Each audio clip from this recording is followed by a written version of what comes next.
Good morning, good afternoon, good evening. Now, if you got less than excellent credit and you're looking to improve that, then this is the perfect video for you. We're jumping right into my PowerPoint, not going to waste any more time. Now, this is a special PowerPoint because I'm only going to have pretty much 2 slides here for you. So the first thing I want to cover is this exact strategy I'm about to go over. I've already done myself, and I also had close family and friends of mine do this exact same thing, and they have seen credit increases of at least 100 points. Now they were in I would say the low 600s, and now they're in the mid 700s. So if your credit score don't look like this or like that, then this is the perfect video for you. So we're going to jump right into it. We're going to tackle all the basics here and give you the exact rundown of what you need to do to get into that excellent credit range. And like I said before, I don't have a bunch of PowerPoints this time. So if you watch any other previous videos, here is the strategy, all you need. Now, if you don't need me to explain any of this, this is all you need right here. Screenshot it, pause the video, write this down, take the notes. But this is literally all you need for a formula for success. Now, I'm going to break these down and explain a little bit how it works and how to get that maximum credit. And if you haven't already seen my video on explaining credit, you might want to go check that out first if you're unfamiliar with this, if you haven't established credit, or if you need to know what type of credit cards you need. Actually, I'll leave a link right here. I don't know which side it is. I think it's on this side. I'll leave a link right there to the video for some of the best beginner credit cards to use, so you can jump right in and get started here. So right to the point. Now, the first point here, all 3 of these first points can kind of go all hand in hand because they're going to affect your credit utilization, which is 30% of your total available credit. So again, if you have maxed out credit cards or no credit cards, that is pretty much 165 points you can't get. So take your 800, or sorry, take the 850, take 165 points from that, and that's the max you can get if you do not have any available credit, right? So anyway, first step you need to do is, if you currently have credit cards, check those balances. If those balances are above 10%, pay those down now, right? And what a lot of people don't seem to understand is keeping it at 30% is okay. That's just normal range. You are not going to get the maximum amount of points available if your credit utilization is above the excellent range. And if you go to, I think if you're not on Credit Karma, I think is where I pull Credit Karma, they will tally up all the people who are currently in the excellent credit range, and the average across the board is people in excellent credit range carry an average credit utilization of about 7%. So keep that in mind, but pretty much anything under 10% is going to be considered excellent, and you will pretty much get the maximum amount of points you can get in the credit utilization category, the full 165 points. Now, if you currently have credit cards and if you haven't had a balance increase in at least 3 to 6 months, call up your bank, Capital One, Citibank, Discover, whoever you with, and ask for a credit line increase. It won't hurt anything. If you've been using it the way I've explained in the previous video, then this should be a no-brainer, and they should easily give you a credit line increase, which will then lower that credit utilization without costing you anything. And most of these banks will do a credit line increase without a hard pull. But do be careful with that. You might want to check with the bank you actually are with to see if they do a hard pull. Most of them don't, because they already have your credit on file, and you've already established a relationship, so they're just going to give you that increase based on how you've been using that card.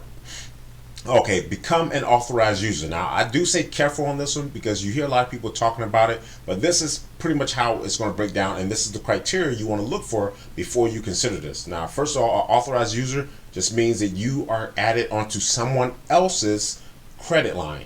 Right? Doesn't mean you get a credit card. They don't have to give you a credit card. What they do is they just add you on, and then you will assume the same credit history they have with that current user. So if I'm with Capital One, I have a $10,000 credit line, and I've had them for 10 years, right?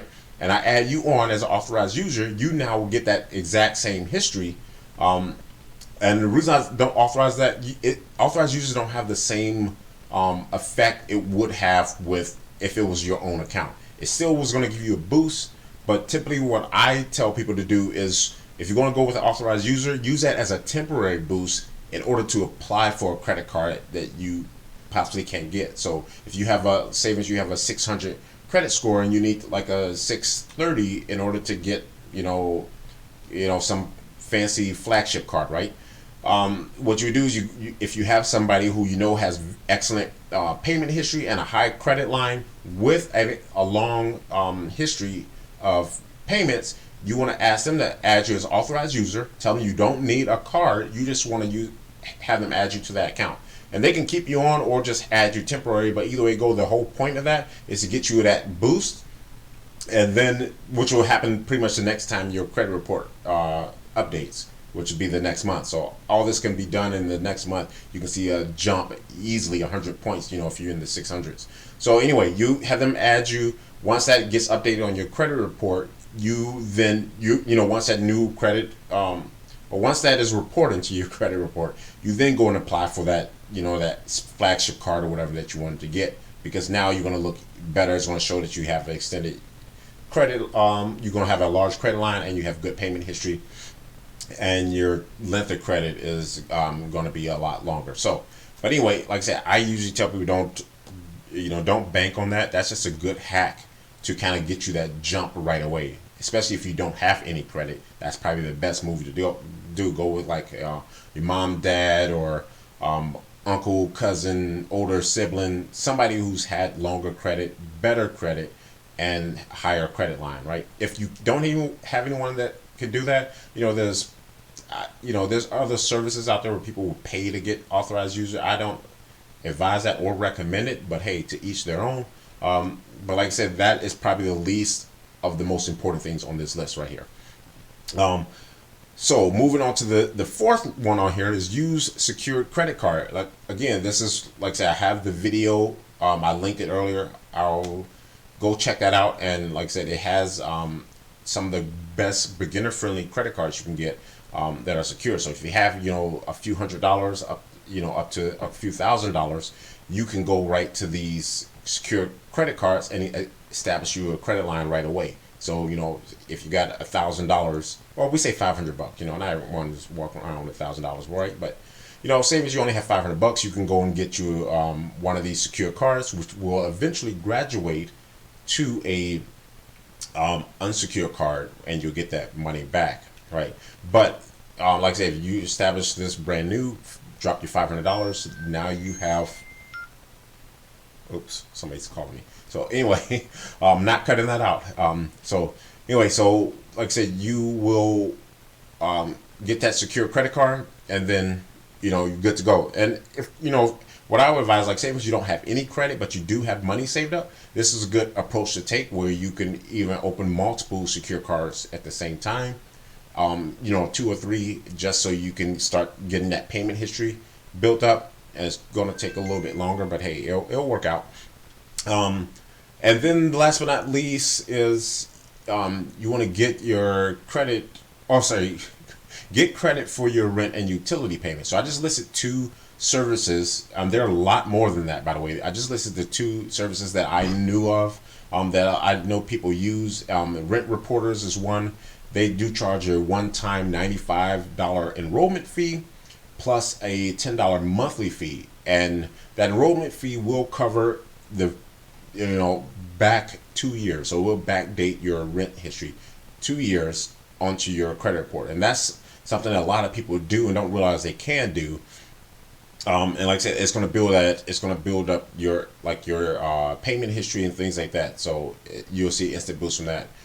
And Rental Karma is another one, and they have a $50 fee, and they charge a $8.95 monthly fee.